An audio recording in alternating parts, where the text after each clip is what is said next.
Alhamdulillahirabbil alamin. Alhamdulillahilladzi arsala rasulahu bil huda wa dinil haqq liyudhhirahu 'ala din kulli wa kafa billahi shahida. Asyhadu an la ilaha illallah wahdahu la syarika lah wa asyhadu anna Muhammadan 'abduhu wa rasuluh alladzi la nabiyya ba'da, amma ba'd. Allahumma shalli wa sallim wa barik wa an'im ala nabiyyina wa rasulina al-karim nabiyyina Muhammadin wa ala alihi wa ashabihi ajma'in. Faqala Allah ta'ala fil Qur'anil Karim, a'udzu billahi minasy syaithanir rajim. Ya ayyuhalladzina amanu taqullaha haqqa tuqatih wa la tamutunna illa wa antum muslimun.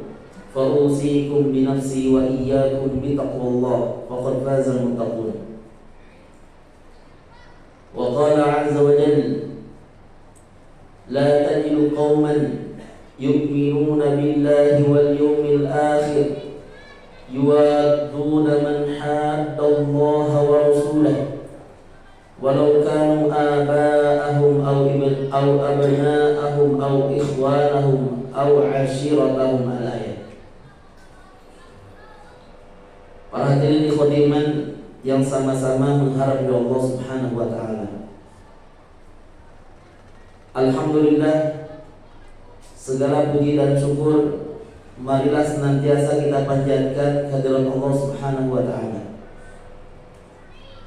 yang mana atas limpahan kudrah dan inayah dari Allah Subhanahu wa taala, alhamdulillah pada kesempatan siang hari ini kita semuanya masih diberikan kesehatan, kesempatan di atas usia untuk terus menjalankan berbagai macam aktivitas ibadah kita hanya kepada Allah Subhanahu wa taala.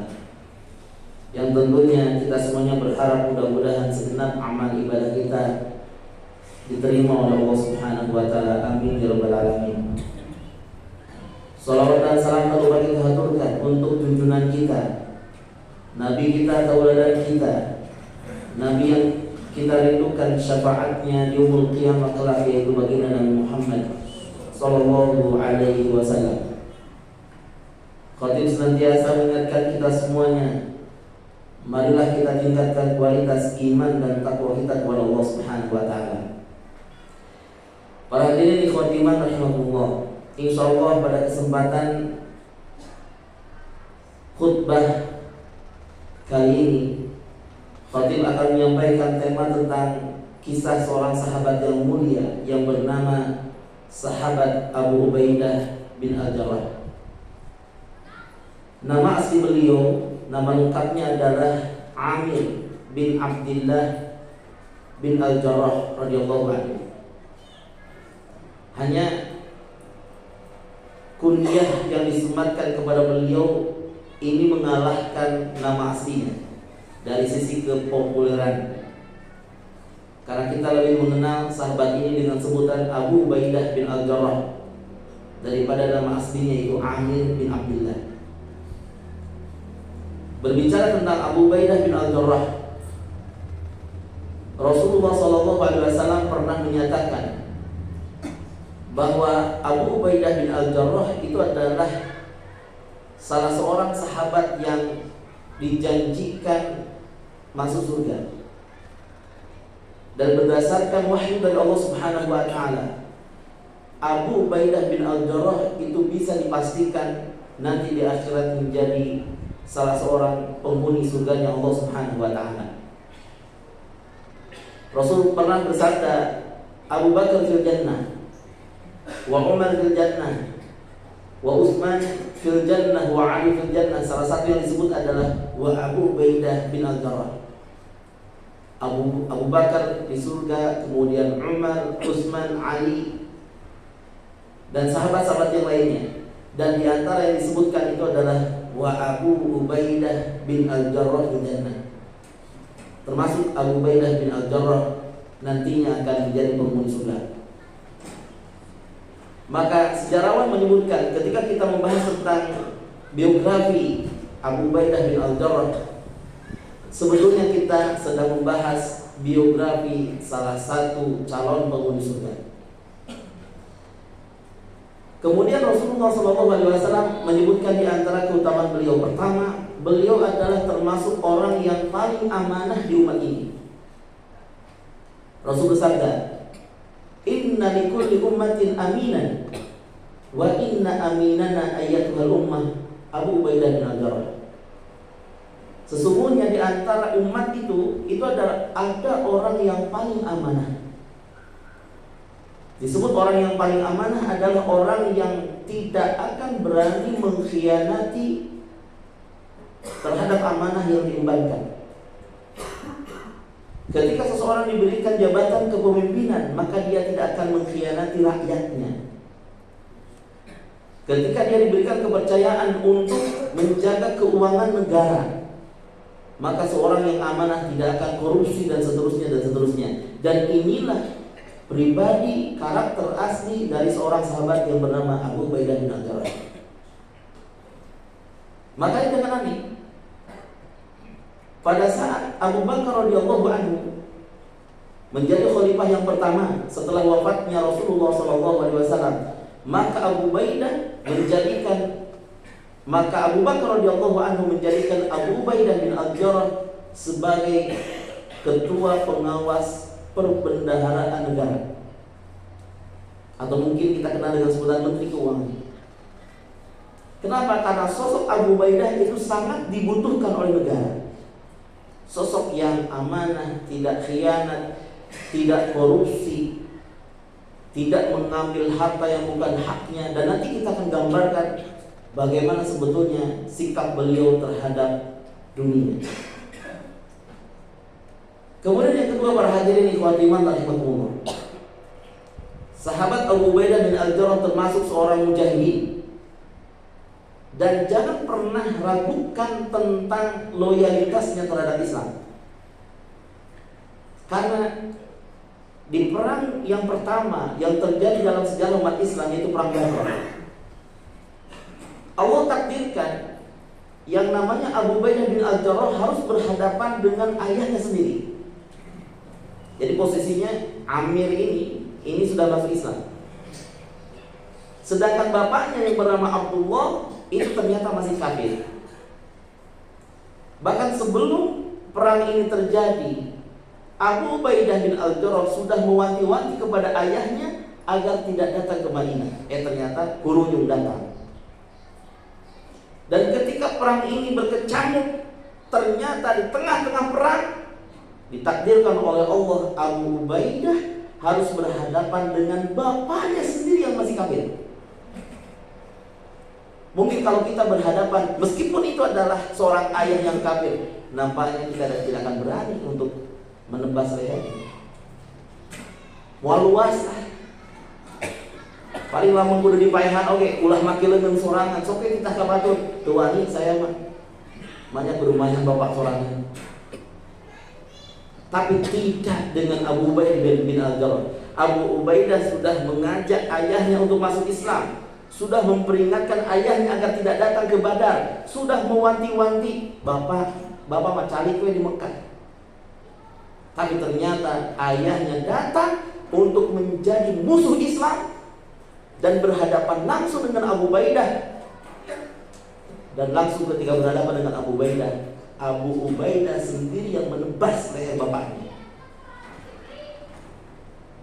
Tidak ada keraguan sama sekali. Kenapa? Karena bagi Abu Ubaidah, siapapun yang menghalangi Islam, meskipun yang menghalangi itu adalah bapaknya sendiri, dihancam, disingkirkan oleh Abu Ubaidah bin Al-Jarrah. Makanya Nabi pernah bersabda tentang Abu Ubaidah yang membunuh ayahnya yang musyrik. Ketahuilah para sahabat, Abu Ubaidah sebetulnya tidak membunuh ayahnya, tapi Abu Ubaidah membunuh kemusyrikan dan kekufuran yang ada dalam hati ayahnya, karena ayahnya sudah memusuhi Islam. Maka berkaitan dengan ini, ada satu ayat dalam Al-Quran, dalam surat Al-Mujadalah, Allah Subhanahu wa ta'ala berfirman, "La tajidu qauman yu'minuna billahi wal yawmil akhir yuwaduna man hadallaha wa rasulahu walau kanu aba'ahum aw abna'ahum aw ikhwanahum aw ashiratahum. Sekali-kali kamu tidak akan mendapati satu kaum yang betul-betul mengaku beriman kepada Allah dan hari akhir, ternyata bermesraan dengan musuh Allah.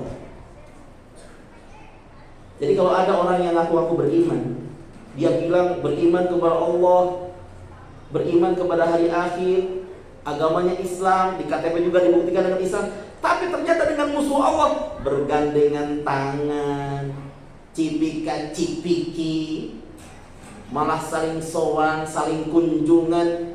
Ketahuilah mereka bukan yang betul-betul beriman kepada Allah dan Rasulnya. Kenapa?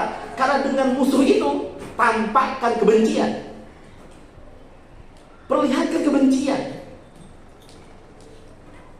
Sebagaimana sifat umat-umat Islam, kaum mukminin, mereka keras dengan orang-orang kafir musuh Allah, dan mereka begitu lembut dengan sesama. Kan begitu.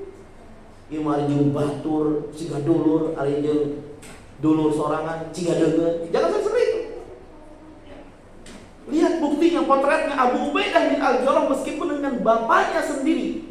Tapi kalau bapaknya yang memusuhi Islam, dihabisi sama Abu Ubaidah bin Al-Jarrah. Kemudian yang kedua, para hadirin, jangan ragukan pembelaan Abu Ubaidah terhadap Rasulullah SAW. Beliau yang paling mengkhawatirkan keselamatan Rasulullah SAW, dan ini tergambar ketika perang Uhud. Sebagaimana kita tahu bahwa perang Uhud pada awalnya umat Islam hampir mengendalikan keadaan, ternyata ada sebagian para sahabat yang lupa terhadap pesan Nabi agar mereka tidak meninggalkan bukit rumah namanya. Maka karena para pemanah ini tergoda dengan dunia, dengan ghanimah, akhirnya mereka turun. Singkat kisah, maka Nabi terdesak dipukul mundur oleh pasukan kafir Quraisy yang dipimpin oleh Ikrimah dan Khalid bin Walid yang begitu ciamik dalam mengatur strategi mereka. Akhirnya Nabi terpaksa dipukul mundur, kemudian naik ke perbukitan, dan pada saat itulah Nabi sempat terperosok, betisnya berdarah-darah, bahkan keningnya kena luka. Bahkan ada besi yang menempel di baju besi Nabi SAW. Ternyata ketika Nabi mundur itu tertancap di pipinya Rasulullah SAW, dan tertancapnya begitu dalam. Jadi ada baju besi itu ada besi-besi seperti duri-duri yang menggantung. Kemudian ketika Nabi mundur itu ternyata ada satu duri besi yang menancap ke pipinya Nabi, dan ketika dilepas helmnya Nabi ternyata menempel terus. Maka Nabi waktu itu langsung dikerumuni para sahabat. Ternyata Nabi sedang luka parah, dan ternyata besi yang menancap di pipi Nabi ini sulit untuk dilepaskan. Maka datanglah Abu Ubaidah bin Al-Jarrah. Kata Abu Ubaidah, ya Rasulullah, saya mohon izin untuk melepaskan besi ini. Para sahabat menyingkir. Apa yang dilakukan oleh Abu Ubaidah bin Al-Jarrah? Beliau menggigit besi yang menempel tersebut, sampai-sampai bukan besinya yang lepas, tapi giginya yang rontok. Dua gigi depan beliau itu sampai patah, karena saking kerasnya si besi itu menempel, yang pada akhirnya diusahakan oleh Abu Ubaidah bin Al-Jarrah dengan sekuat tenaga, yang pada akhirnya alhamdulillah berhasil dilepaskan. Sampai Abu Bakar berkomentar, Abu Ubaidah bin Al-Jarrah itu adalah seorang sahabat yang begitu cinta kepada Nabi, sampai beliau merelakan dua giginya lepas gara-gara untuk melepaskan besi yang menancap di pipinya Nabi. Wallahu a'lam bishawab. Barakallahu li wa lakum wa nafa'ani wa iyyakum bima fihi min al-ayati wa dhikril hakim wa taqabbal minni wa minkum tilawatahu innahu was-sami'ul 'alim.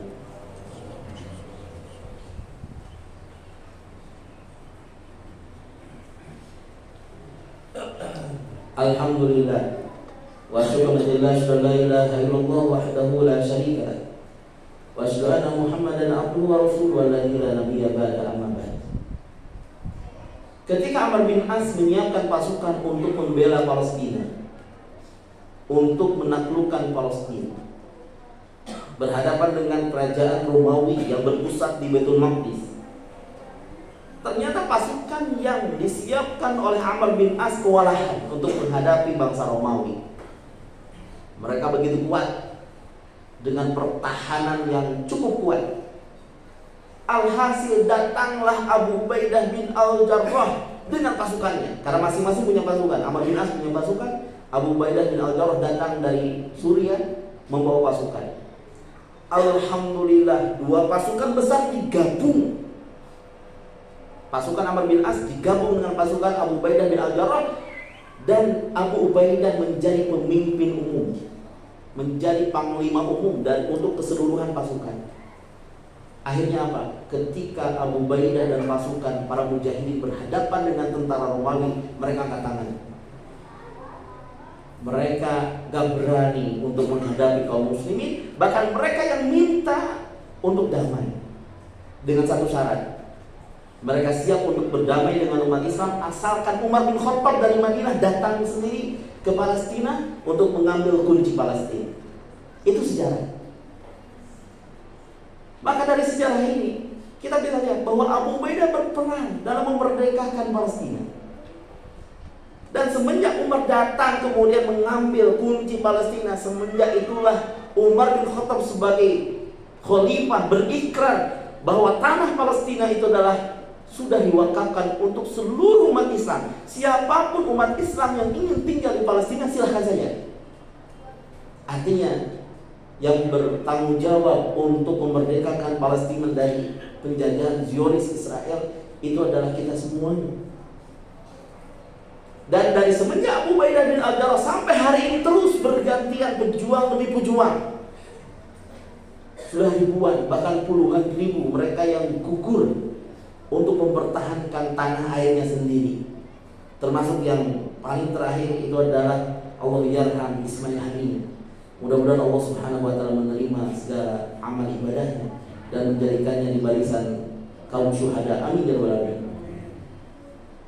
Pesannya adalah bahwa perjuangan demi kemerdekaan Palestina itu harus terus, karena itu tugas kita. Tugas yang sudah ditorehkan oleh Abu Ubaidah bin Al-Jarrah, oleh Amr bin As, oleh Umar bin Khattab, sampai oleh pejuang-pejuang setelahnya. Sampai kapan? Sampai Palestina merdeka dan sampai tanah wakaf itu kita kembali ke pangkuan kita. Dan yang terakhir tentang zuhudnya Abu Ubaidah bin Al-Jarrah. Ketika Umar bin Khattab sudah memegang kunci Palestina, beliau punya rencana ingin mengunjungi rumahnya.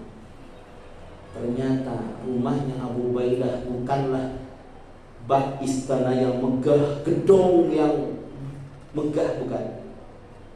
Lebih pantas untuk dikatakan gubuk. Dan ketika Umar bin Khattab masuk ke rumahnya, tidak ada perkakas apapun. Tidak ada teko, tidak ada perhiasan, bahkan sama koki sama sederhana.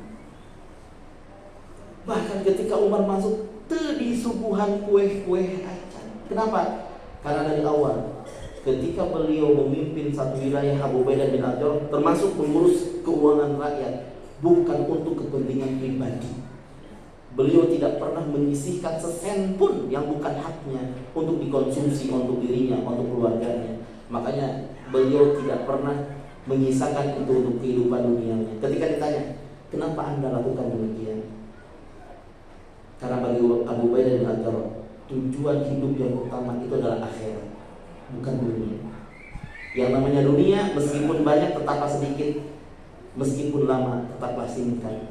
Maka orientasi hidup Abu Ubaidah bin Al-Jarrah itu adalah akhirat. Mudah-mudahan apa yang disampaikan ini menjadi pelajaran untuk kita semua tentang leadership, kepemimpinan, kemudian perjuangan, dan yang paling penting dari kisah Abu Ubaidah tentang tujuan hidup kita di dunia. Tujuan hidup bagi seorang muslim itu bukanlah dunia, tapi akhirat. Mudah-mudahan Allah Subhanahu wa taala senantiasa menerima segenap amal ibadah kita semuanya, mengampuni segala kesalahan kita semuanya. A'udzubillahi minasyaitonir rajim. Bismillahirrahmanirrahim. Allahumma rabbana lakal hamdu kama yanbaghi li jalali wajhikal karim wa 'azimi sultanik.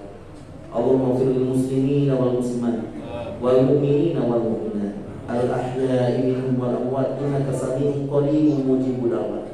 Rabbana zalamna anfusana wa illam taghfir lana wa tarhamna lanakunanna minal khasirin. ربنا لا تزغ قلوبنا بعد إذ هديتنا وهب لنا من لدنك رحمة إنك أنت الوهاب اللهم ارزقنا حسن الخاتمة اللهم ارزقنا حسن الخاتمة اللهم ارزقنا حسن الخاتمة ربنا آتنا في الدنيا حسنة وفي الآخرة حسنة وقنا عذاب النار سبحان ربك رب العزة عما يصفون وسلام على المرسلين والحمد لله رب العالمين. أقم الصلاة.